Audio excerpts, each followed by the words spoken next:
Welcome to the Exceptional Sales Leader Podcast with Darren Mitchell. If you're a sales leader looking to take your leadership to a whole new level, then this is the podcast for you. We'll be exploring tips, techniques, and strategies to help you take your leadership to the exceptional level and allow you to enjoy more money, more meaning, and better sales results.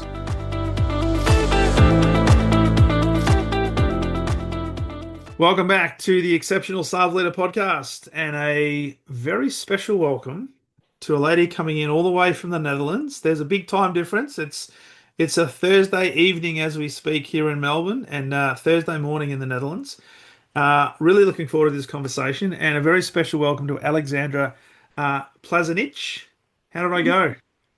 Very well. Yes, you pronounce it very good. Thank you. No, you're welcome. Because it's something that you'll probably agree with this, that the most important words in anybody's language is their name, and there's nothing worse than having your name absolutely butchered by a person that doesn't know how to pronounce it. So I'm glad I got that right. You did, yes. Yeah, Aleksandra, the only thing I missed was the PhD on the other end of the name. So you are a PhD. So we're going to talk about confidence, presenting, pitching, communication, and how it relates to sales. But when we say sales, not necessarily products, but influence and so forth. Really looking forward to this. And before we press record, I showed you my blank piece of paper that I normally have. And the difference is I've now got a stack of questions that were sent through to me, which I may or may not actually get to. But my first question that I'd like to ask you is, where did this all start for you? And just tell us a little bit about your background that has led you to now specialize working with women in particular and helping them overcome fear of public speaking. Well, it was back in 2017 when I actually finished my PhD in strategic management, and as well focus was on communications. And even though I worked before with international organizations as UN, European Commission, as well as some of the NGOs, I was as well thinking of starting my new career, and I was already a lot into the coaching, and as well I went through different education. But what really was, let's say, a very turning point is that I've seen as well people that I worked with, especially the women that I've considered very smart, very confident, on a very good level, I think, in their careers. And when we talked about it, actually how they presented, or when they went to the meetings, actually they confided to me that they were afraid, and usually they didn't have this self-confidence maybe that they were projecting, especially when they have to project in front of their bosses or wider audience. And some of them as well, they evaded as well to present for the company in front of the boards, or as well presenting the company in front of the, let's say, the conferences. So they were giving that to maybe younger colleagues, or they were trying to as well not to go to these conferences. And at that point, I realized as well that it's very sad actually to see these amazing women not to show off what they have, not to as well present in front of the people that they're supposed to know who they are, and as well what they bring in, just because as well they didn't have the skills, communication skills or presentation skills, or they didn't have much experience in this, despite that they had the expertise. So this is the way the journey started. And it was interesting as well, because Netherlands is a very international place. So you have people coming from different places. It's a small country, but in a size, but it has 20 million people, and people come from all over the world. And this was something that I noticed is as well very mutual for almost all the cultures. Especially when it comes to women. So with the men, even though I worked with some men later, but still it's a little bit different. So women are usually the ones who are suffering from imposter syndrome, who are having this negative reoccurring thoughts. I'm not good enough. I'm not. So whatever you do as well, it's never good enough, or you should do it better. As well, you should get another education, or you should as well get another promotion, or there has to be some kind of a milestone or achievement, again, that you have to go through in order to feel as well confident, and as well to present yourself professionally. So really interesting. Where did it, was there a pivotal moment in your career where you were not as confident perhaps as you are today that Mhm. led you to say, you know what, for me to be increasing my influence, for me to be a person who can help others and serve and achieve Mhm. outcomes, that you needed to improve your ability to deliver a message? Was it the preemptor to the PhD, or was there some other moment that said for you, hey, this is the area that I want to focus on, and if I can help myself, I can now help others? Well, it's been work, right? So I remember when I finished my first master's degree. So that was a point as well when I got into more education, more coaching actually for myself, because I could connect with this women, obviously, because I suffered as well from imposter syndrome and being a perfectionist Okay. as well myself, and as well chasing another achievement, another education. So it is, I think, the mix of many things. So first of all, of the education system as well, we have my parents are overachievers, and as well they expected a lot from me, which I do not blame them. It's great, right? Yeah. So you should be as well very ambitious and be on this path. But the whole system as well, especially for women, when we talk about society, it's very harsh, right? So we're not that much recognized when we do something very well. So Mm, if you achieve something, that is great, but it's not that you get a lot of praise. Even if you do, it's very short lasted. But if you fail, actually the emphasis is there. So I could see, for instance, in school, right? So if you're not getting straight A's, and then all of a sudden you get a B, they're like, oh, you're slipping there, I'm very disappointed. So these are as well the sentences that were they were let's say harder, right? And that you remember more, because they as well they have this they're very charged with this a little bit negative emotions, right? Than the positive ones, who just as well they were sad, mm, but it was not a lot of right, they didn't last a lot. So what I've noticed as well with these women, it is imposter syndrome, right? So we picked up maybe the sentences they echoed in our minds, right, from our parents, from our teachers, from maybe partners, mentors. And this is something that was this narrative, inside narrative, that was hard to change, to flip it. That was actually guiding us, well, negatively, in that sense that we couldn't really fully express, right, what we bring and what mm, are really our accomplishments, what is our education, professional success, and so on. mm. So there is as well, right? There is always like the topic, right? When you're trying to help people, it's always a topic inside you that Yeah. you are trying to resolve.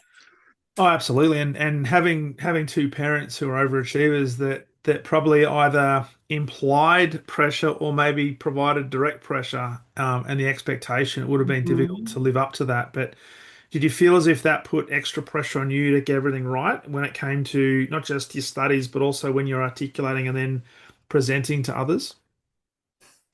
Exactly. So one of my topics was, for instance, I don't have a very strong voice. Okay. My voice was very soft, and so in that sense, it was very hard for me even when I started like giving workshops, trainings, to Yeah. reach, for instance, people in the back. So even well, even having one-on-one, right?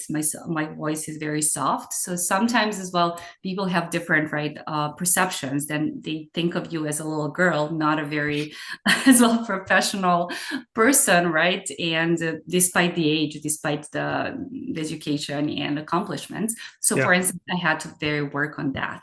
So part of that, of course, came from as well a lot of voice exercises, and that I give women. That there is one that is very effective. But the other part as well came a lot from, right, you're still in this position of really a child, right? Yeah. That supposed to be obedient and supposed to as well follow the rules and be a good little girl, good little student, and so on. Interesting. Interesting. So as you were talking there though, your voice is not soft. The voice is coming through Okay. very, very well. So obviously you've got good resonance and good pitch, and good tonality there as well. So for people listening to this, because there'll be people who are in positions of influence, people of authority, but they look for, and you mentioned it before, when people have an opportunity to speak at a conference or run sort of a meeting or even present to a board, that they look for ways to avoid it, right? So, Yes. and we often call that stage fright, right? And we get so Mhm. caught up in, what if I forget words? What if I forget where I'm at? What if I come across and I don't know. So imposter syndrome comes out. I'd love for us to maybe create some practical ways that people can work Mhm. on developing this, because it's not, and I do a lot of pitching programs and presenting Mhm. programs and public speaking and stuff like that. And I know it's not a magic wand you just wave and you anoint somebody and say they become an awesome speaker, because it does take practice, right? And you're going to fall down a lot. Exactly. Yes. But for Mhm. somebody that's listening to this and maybe they do have a bit of stage fright, maybe they're overthinking it, how do they work on some stuff that's practical to not so much remove the fear, but maybe control the fear, that Mhm. they'll do it anyway, and that is they'll stand up and they'll deliver and they'll get through it. I love what you said, right? To get not just to get over the fear, just to wipe it off, but it's really about managing the fear. So it's about Yeah. managing actually the fear, managing your emotions, because it is okay to have fear. It's very, as well, regular, normal emotion that we all have. But the trick is really how do you manage it?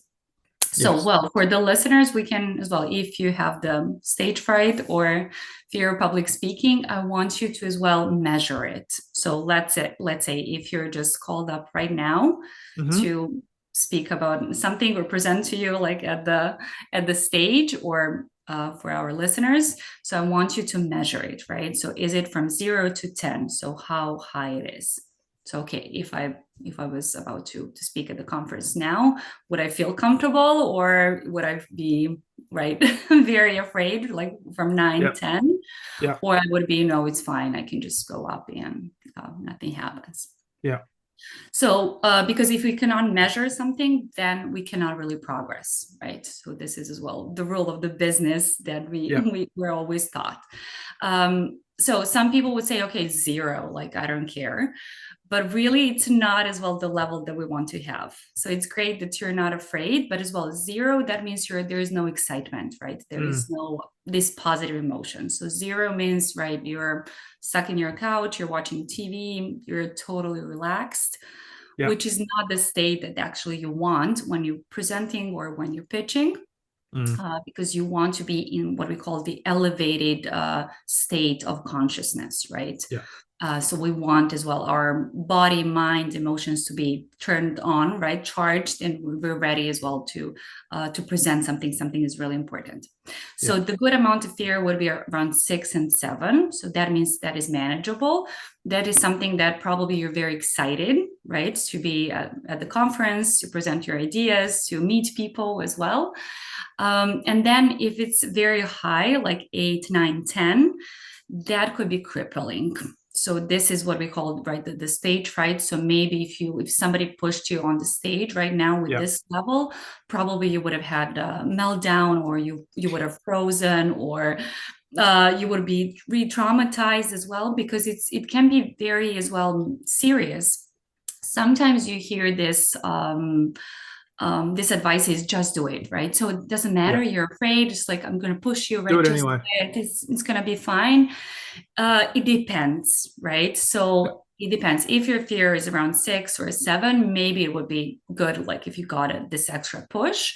But if your fear is very high, that means first we have to manage the fear and level it down to 6 or 7, and then you can do it. Mm. Because if you do it at this very high level, yes, it can be very counterproductive. So you don't know, maybe this person is traumatized, maybe they had one experience of really couldn't. I had, for instance, a client that couldn't speak at the public speaking event.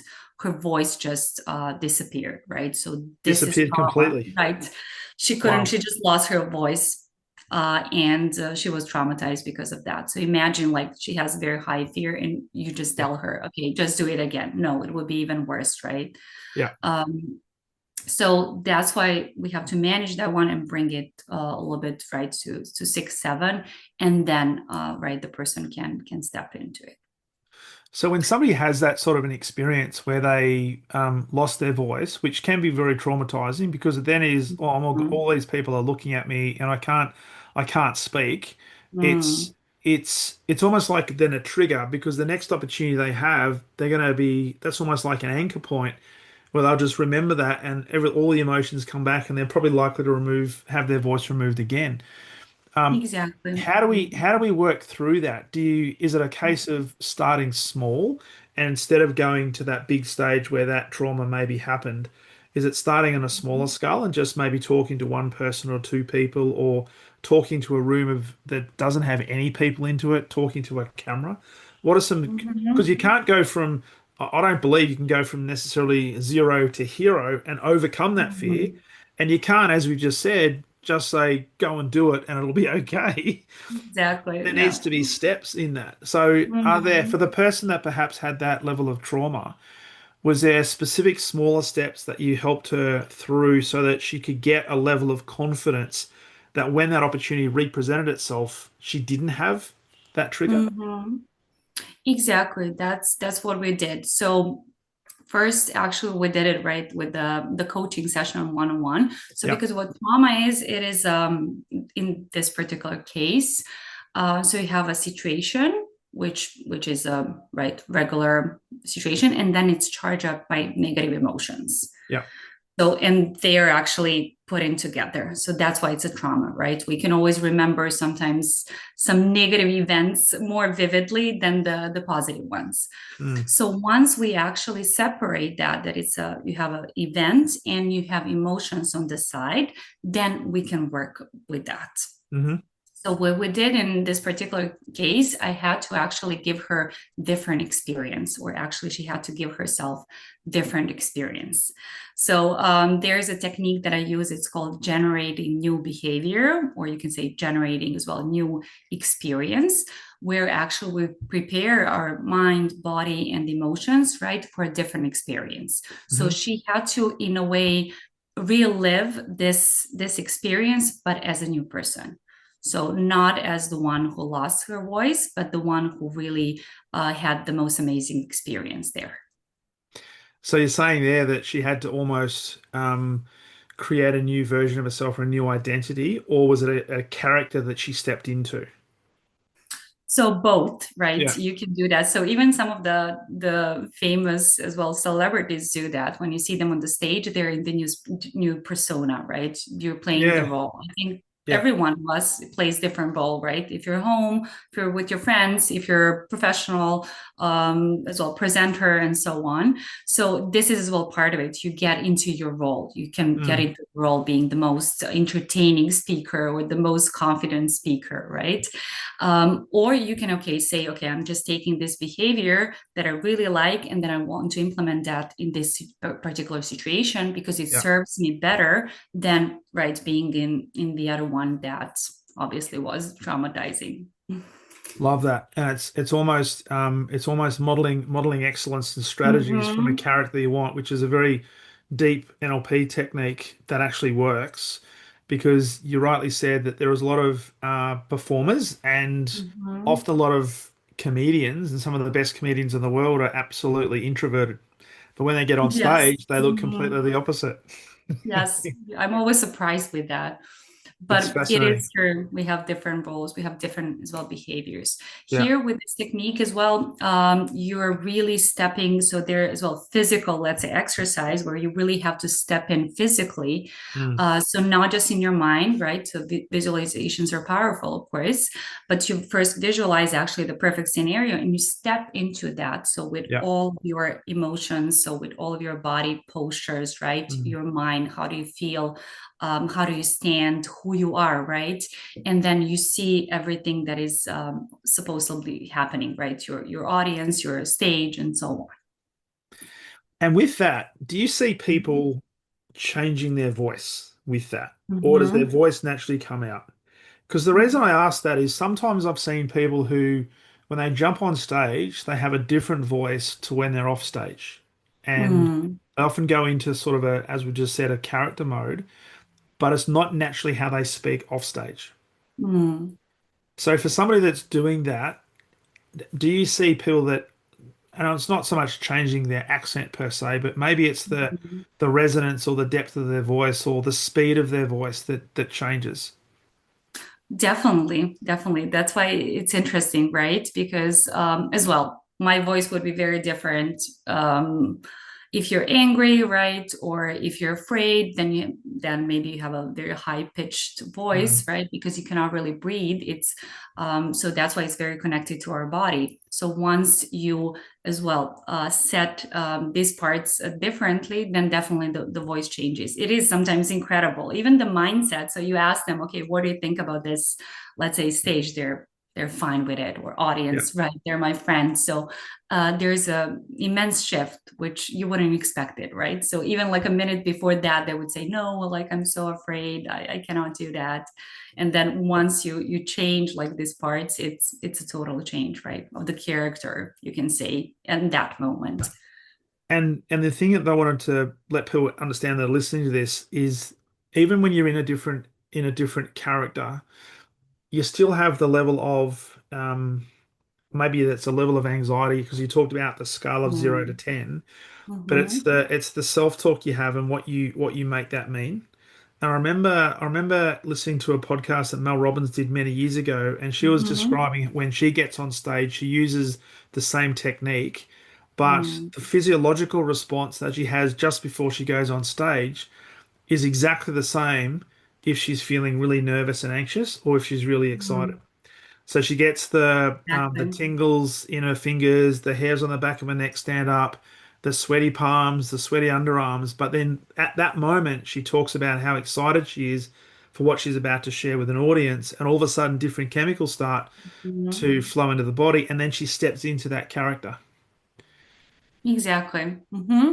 Because the fear and excitement, they actually come from the same place. Yeah, And so it is as well about how we frame it or how we reframe it, right? yeah. So you can be as well saying I'm so afraid, or you can be saying I'm so excited actually to go onto the stage, because the body sensations are very similar. Mm, As long as it's, and that's what I say about fear, as long as it's not crippling you or hindering your success or your performance, it is perfectly okay. yeah, Some people, they need to feel fear, right? So they need to feel actually this excitement that they're alive and they know they're doing something important. So it yeah, can be a great push for them, right? yeah. So it depends as well. What do you do with your emotions and with your sensations? Love that. Love that. Before I ask you about structures of Hmm. putting a speech together, the words and so forth, because a few questions I'd like to ask you about that. Hmm. Um, Sure. can we talk about in the same vein as when we go on stage and we might have a level of anxiety, but we do it anyway because it's just what we do. Mhm. Um, how to confidently own the room and be, I guess, a presence in front of the room that commands influence and authority. Does it come from the character that you move into, or is there something else that the speaker needs to do that says to the audience unconsciously, "Oh, this person is somebody that we need to listen to because I just get this feeling." Well, the moment you walk in into a room or start your speech, you're the leader. Yeah. So you're the one in charge. So people came actually to listen to you. And so, of course, your eyes will be on you, at least for the first couple of minutes, because first people are mostly concentrated when you start the speech. So this is as well, if you want to command something, or if there is this important information that you want to as well share, this is the moment. So this Hmm. this is what we call the effect of primacy. So the first information, they always get stuck in your mind. Yeah. So the moment you walk in, you're the leader, and as well, it is all about how do you connect to your audience. So after a while, of course, the concentration will diminish a little bit or decrease. So it's up to you actually. How do you keep your audience engaged Hmm. so that you do not let them fall asleep or look at their phones or think about other things, because we're all humans, right? We have so many things going on during a day, and so especially today, right, in the social media era, it's very hard to concentrate. I mean, I've seen it with the students, but as well on the training of adults. So this is up to you, right? How do you connect to your audience? And for instance, if you have fear and you're not sure if you can be commandable as a leader, I always Mm. should suggest that you find so smiley supportive faces of your audiences, so to connect to them. So this will boost your confidence, Yeah. and this will as well communicate, okay, I'm on a right track, they support me, they like me, they want to hear what I'm saying, right? So for the rest as well, if you see some of the right faces maybe that you're not connecting, so just do not pay attention to that, because this will as well help you, right, stand into your ground. I'm not saying that people in the audience are there to undermine you, or maybe that they don't like your content, but sometimes we misread as well body language, especially for the people that we don't know, right? So it's like, okay, oh, somebody's looking at my phone. I mean, I had it as well many times. Oh, they're rolling their eyes, or they're looking away. They don't like me. They probably heard this so many times. This is boring. You know, you start to ruminate, and it's not helping you. No, it's So not. even if sometimes as well, what I get as a question a lot from women, okay, what if my boss is there? Because I really have to perform in front of a boss. They're going to be there. They're going to be sitting there as well. I mean, I had that with my mentors, with my as well senior professors.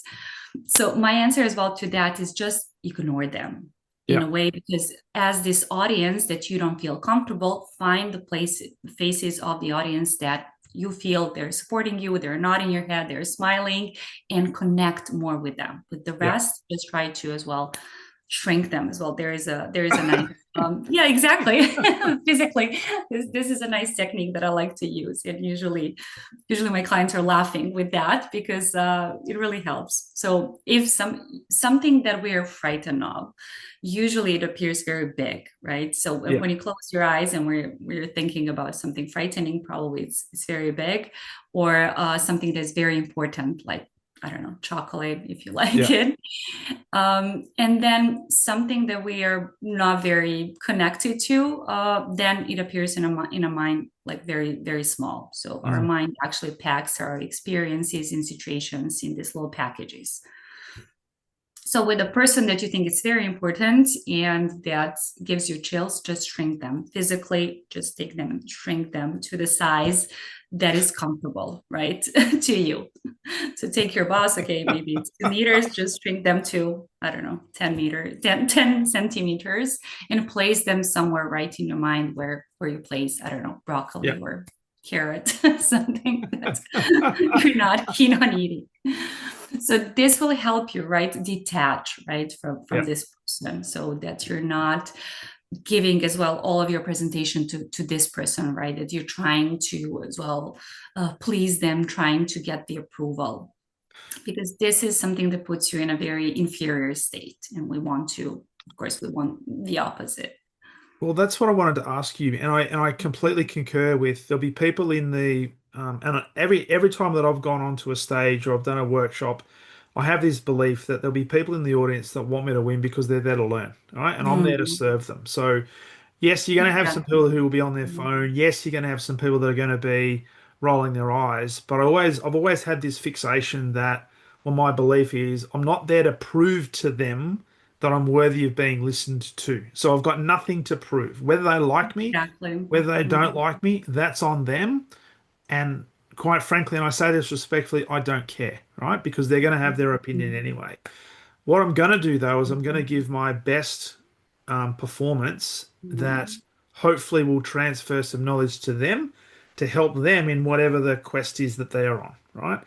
And what I've found is, and I love your thoughts on this, is it takes the pressure off me to have to get the approval of my boss or the executive or a customer, and instead focus on delivering a message that hopefully is going to resonate.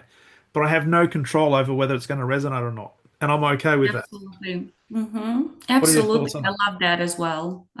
This is well my mantra. You're there to serve your audience and not to please them. Yeah. Because as well, I felt, going back to women, I think women do that more as well. We like to please as well more, and actually asking for the approval. You know, I as well ask for that. Let's say non-verbally, I want to see that somebody's nodding and smiling and paying attention. And if I don't, or if they didn't, I felt, that I'm not doing a good job. but doesn't mean anything, right? You cannot control other people. You cannot control what they think about you, about their emotions, whether they like you or not. It's all on them, and it's okay, right? It took as well a while, right? It's okay not to be liked or not to agree, right? You can be anything to, I mean, different people. I've seen that as well with my teaching evaluations.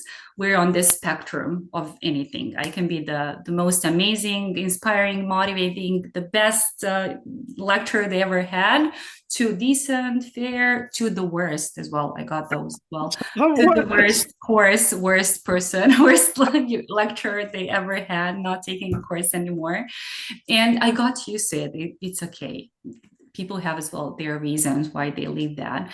But what is interesting for me is when I talk to my colleagues afterwards, actually students as well are harsher towards female speakers, towards female lecturers.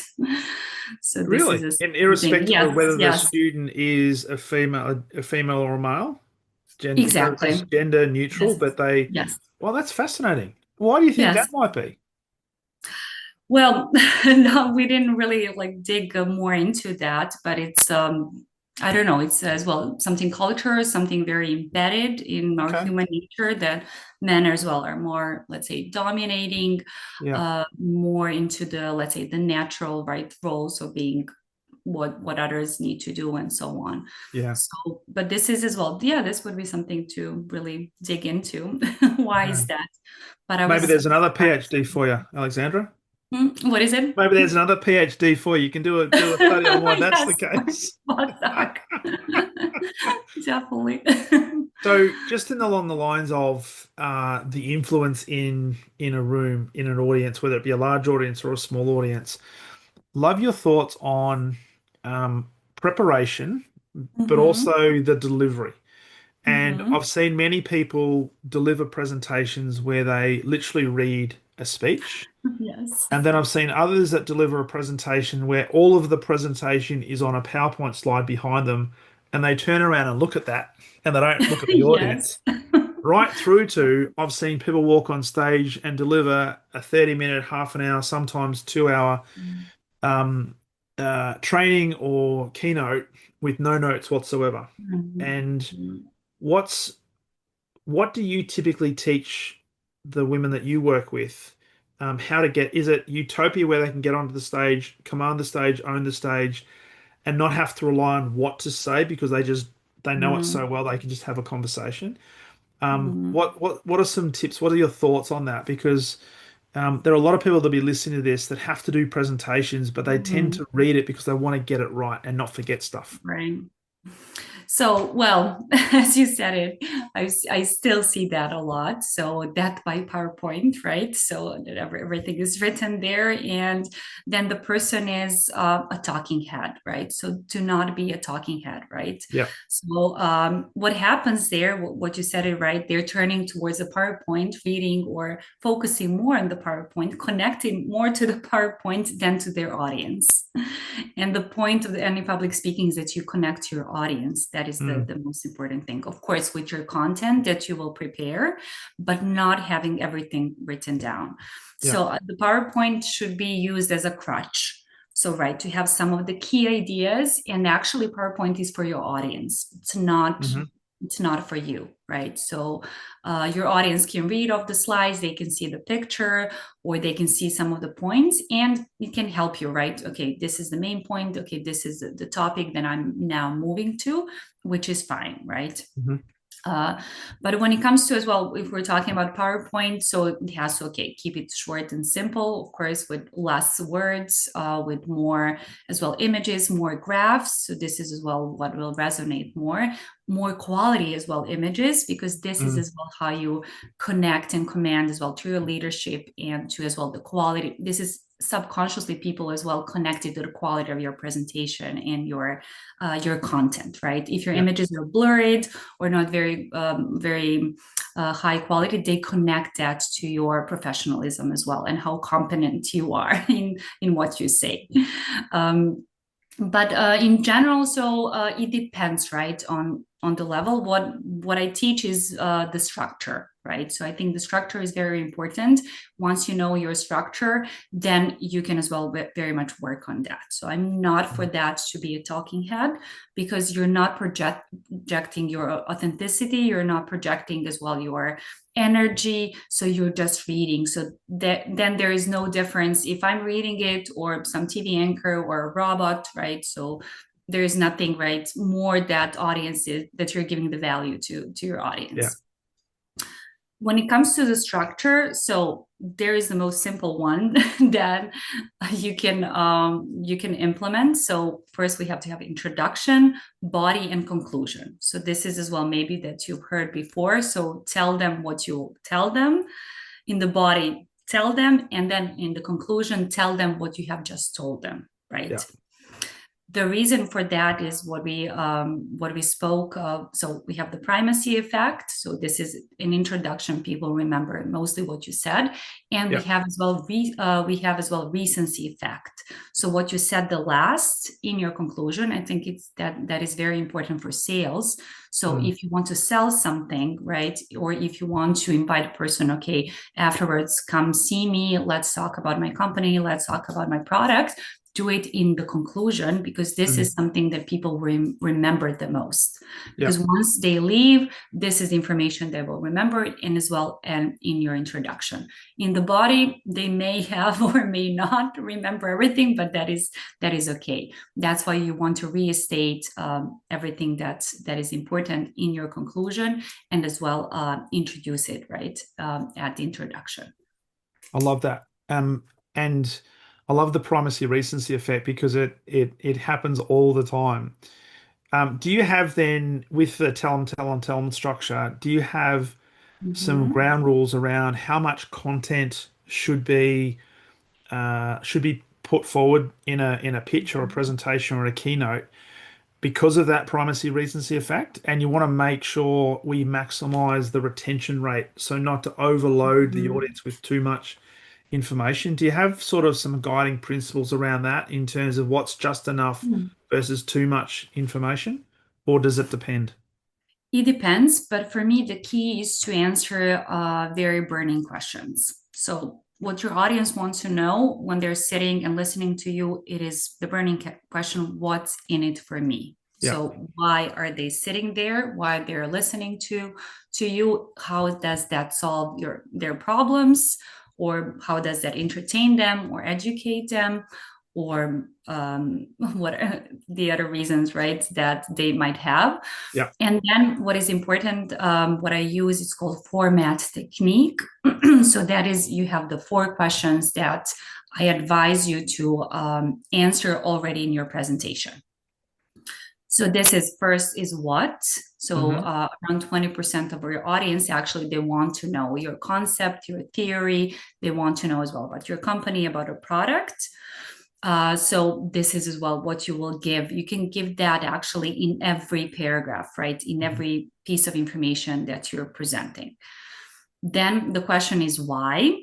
So this is why is this important? So right. So this is majority of audience, let's say 35%.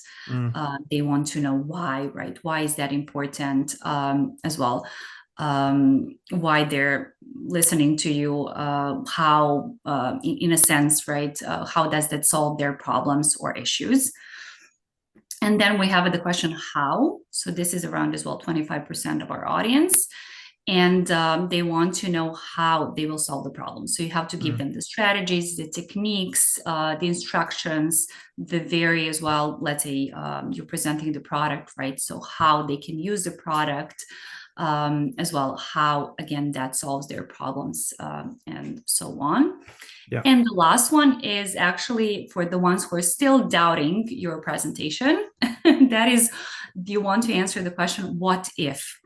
It's okay. You explain the concepts, you maybe explain the case studies, and then some of them are still thinking, okay, but what if this does not work for my company, or what if that does not work particularly for me? So you give them as well that piece of information. I like so that. if once you as well, I think, rounded that up, you answered most of the burning questions, right, that people already have in their minds, and everything as well is very clear for them, and they got as well what they what was expected, right? Yeah, I love it, which means that you have to be prepared. Absolutely. Yes, absolutely. And No. so I wanted to ask you, as part of the Mhm. preparation, there's obviously the content to put together using the tell them, using the format structure as well, but then the preparation in terms of practice, Mhm. because we've all probably been to presentations or to keynotes, and dare I say it, we've seen executives speak where they literally just read a speech and you know that somebody else has prepared that for them. And because they are the chairman or the senior executive, they get the honor of reading it to the audience, and all the audience is Right. there sitting, oh man, this is a fantastic person, but there's no credibility. So No. when it comes to preparation, how much Mhm. emphasis do you place on practice, rehearsal, to the Mhm. point where you know your content backwards, to the point where it's not Mhm. about knowing what to say, you just have the conversation? Exactly. So I've seen a lot of people, and I've seen as well a lot of lecturers, they prepare their content a lot. And this is as well commendable. But then at one point, when I asked them, they still have a stage fright. That was very interesting as well for me. So they Really? have all these experiences as well, teaching, being in front of students, not everybody, but some that Yeah. I talked to. And I was always amazed. So how come you have all this experience and you know your content and still you have this kind of a straight stage fright? Yeah. So what I realized as well, you have to practice other parts rather than just your content. So that means you have to practice your mind. So what do you think actually about you, about audience? How do you prepare that part? You have to practice your body. So how you will stand, how you will move on stage, and as well practice how to manage emotions. Mm, So as well, what we talked a little bit about the fear, but as well, what happens if you get uncomfortable question, or what happens, okay, I had as well a client, once she sees the microphone, she's crippled, she cannot talk. So as long there is no microphone right on the stage, she's good to go. So yeah, different people as well, different aspects, right? What is triggering for the yeah. others. So definitely practice your content, but practice intelligently. So that's what I say, practice your mind. There's as well, there are 3 affirmations that I use that I can share. Sure. Actually, the instructions that we give to our subconscious. So the first one is, I'm glad that I'm here. So you say it right to yourself, to your body, to your mind. You're glad that you're here in front of the audience. Yeah. I'm glad that you are here. So you're glad that your audience is here. So again, you're connecting, right? Not just to them, but you're connecting as well to your physiology and to your mind with this connection to your audience. And the last one is, I know that I know, so that you're rooted in your content, that you're Yeah. the expert, right? So you're giving, again, the affirmations, you're giving actually the instructions to yourself that you know, because you practiced this, you had the experience, you're in a certain position. So you I love start it. with that before, right? Of course, practicing content is very important. But what as well, some of my clients, they go overboard, right? So sometimes it's you practice it because you want to make it perfect. And sometimes perfection is what you said, right? If you just memorize everything, sometimes perfection is very artificial, Yes. very boring as well. Yeah. So Because it that's sounds why. it can Mhm. sound, sorry to interrupt you, it can sound Yeah. scripted, can't it? It's almost Hmm. like I often describe it as the A grade actor in a big blockbuster movie and a B grade actor in a not so great movie. The B grade actor sounds like and looks like they're just reading lines, but the A grade actor in a blockbuster, they become the character that you believe the character, and that's who they are. Exactly. So Yeah. you have to well show your authenticity and your emotions, right? So what Yeah. emotions that I want to present with this content? So Mm. maybe as well, you want your speech to be motivational, you want it to be educational, as well sales, right? I want to as well sell, or I want to show really the performance. So you have to show the excitement, right? Yeah. You have to show your happiness, your satisfaction. This is as well, how do you present? That's why it's very different, right? That's why you have different speakers, right? Because Mm, they show off their character, their personality. This is as well yeah. the essence of your content. Yeah. As well, you can connect to that is how do you want your audience to feel during your presentation. So this will as well give you the tips as well, what emotions to develop as well. Mm, It is interesting. I do a lot of as well workshops, and in one of the exercises, I give the same topic, and then I give my audience different instructions how they should present. And right. you would be amazed what we've learned, about different topics from different angles. Yes. So being more energetic, being more, let's say, information based, being more inspirational. So it is incredible, right? Once we did about the city of Amsterdam, and of course, when you talk about Amsterdam, maybe probably we'll talk about the touristic aspects, right? So the red light district, the canals, and so on, right? It's a lot of fun. But then you would be amazed, right? How much we learned about, for instance, demographics of the people who lived in Amsterdam, of the history of some hidden Okay. places, parks. So sometimes in the presentations, you have Amsterdam being a very chill place, very as well calm, with a lot of parks, with a lot of greenery, caves. So this is exactly why actually the focus of presentation is different, and the Mm. emotions that we wanted to infuse is different.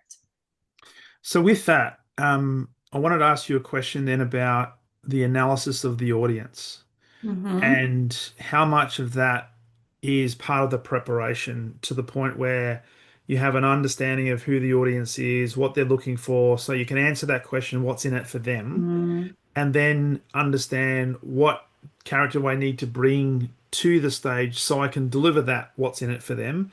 Is it going to be inspirational? Is it going to be more factual or information based? How mm. much work do you do with your clients on analyzing the audience and getting really dialed in to who they are and what they're looking for? Well, we dig deeper into their desires of the audience, the needs of your audience, and of course, it's important that you know who will be sitting. Mm, So not just as well to prepare the content, but as well to adjust your content. For me, it's as well similar because when I'm teaching at the MBA studies, I have different as well people sitting in my audience. So you have students who had business majors, you have the ones who never had a business yeah. courses in their lives, you have engineers, you have pharmacists, and so on. So I have to as well adjust my content, but as well I have to prime them, Mm, so in a way as well, so they know what to expect. So yeah. even if you prepare some of the content that you think they will resonate or not, it's very important that you explain it at first.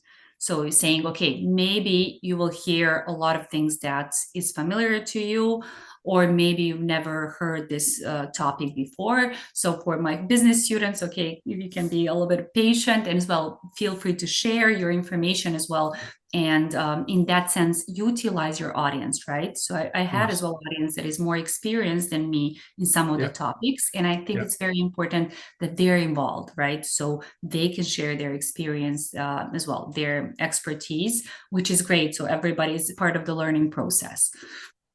I love that because it's utilizing the experience in the room. And Mm. interestingly, people who do that well, their reputation goes up because they don't have to be the oracle or the font of all knowledge because they're leveraging off the knowledge and the experience that sits in the room, and that Mm. just adds to the experience of other people. Exactly, Love it. yes. Love it. And it's Because we're oh, not, yeah, you're not proving anything, right? If no, you're, yes, you know it all, you don't have to know it all. I mean, no, but is no. the expert in anything?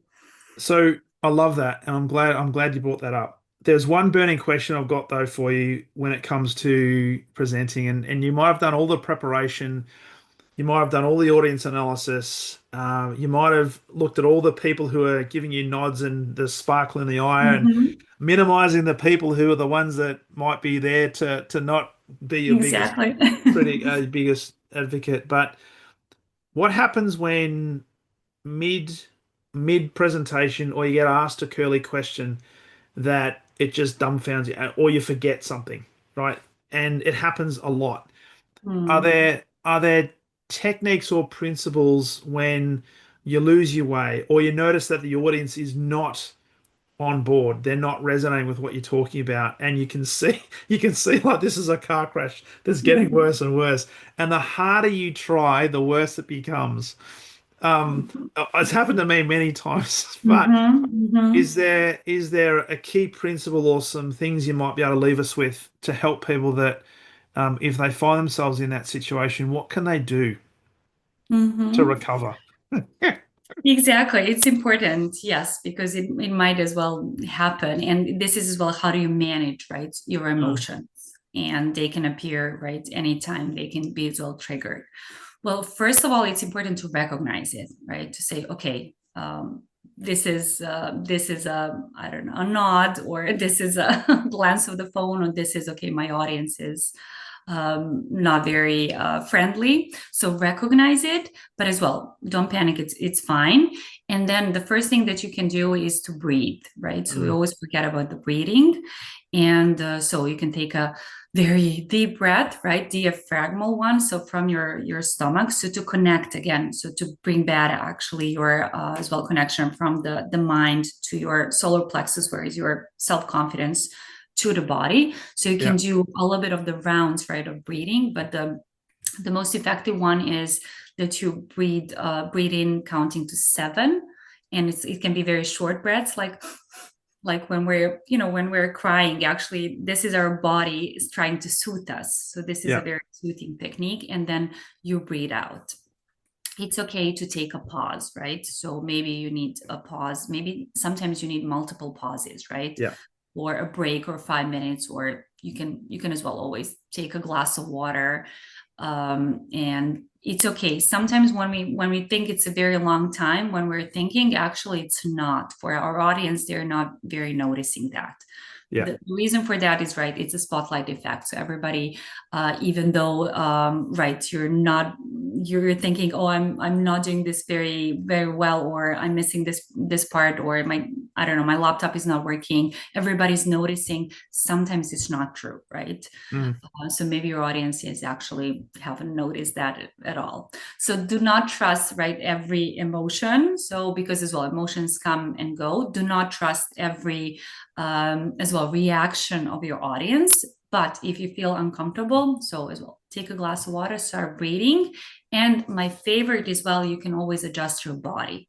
So I mm. think as well, we forget, and our body is so powerful. So I've noticed this, like when I'm teaching as well online, that I try to lean in, and my posture is not very well. And as well, then I start as well, I'm not very comfortable, and as well, sometimes my voice is not projecting very well. So I just stop, and I just roll my shoulders back, and Okay. as well, you kind of fix your posture. So this will as well will ground you back as well, when you stand with your feet very grounded as well. Yeah. Adjust your posture, adjust as well the this your sight as well, so you can look a little bit up. So this will bring you as well your self-confidence back, so that you feel as well good and confident.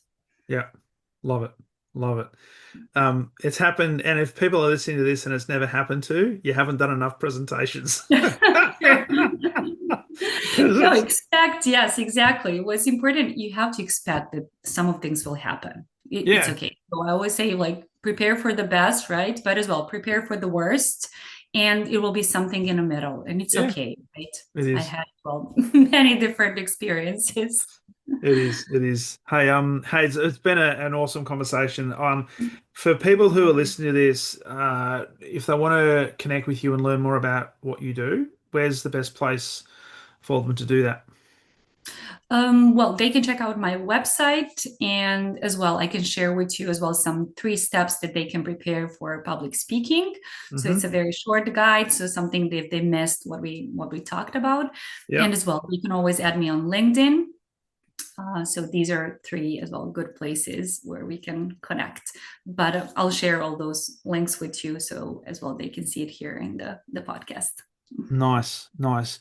So, Alexandra, is there one last piece of advice before we wrap this one up that perhaps we haven't spoken about that I don't know, does it does it include things like AI, or is there a secret that people can take away and just apply that's going to help them become a better public speaker?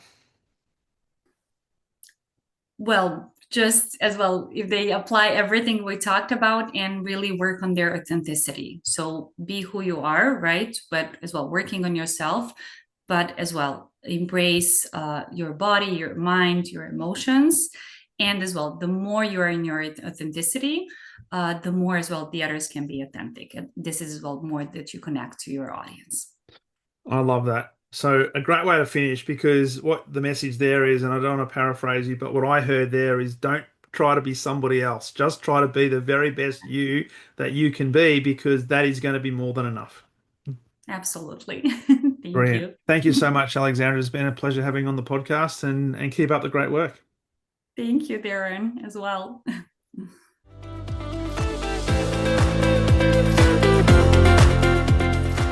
Thank you for listening to the Exceptional Sales Leader podcast. I trust the information in this episode has been helpful in your journey towards becoming exceptional. And remember, please take the time to rate the show, subscribe to the show so other people can find it. But also, if I can help you, jump on my calendar, go to leadwithdarren.com, and let's have a conversation about how I can help you along your journey to being exceptional.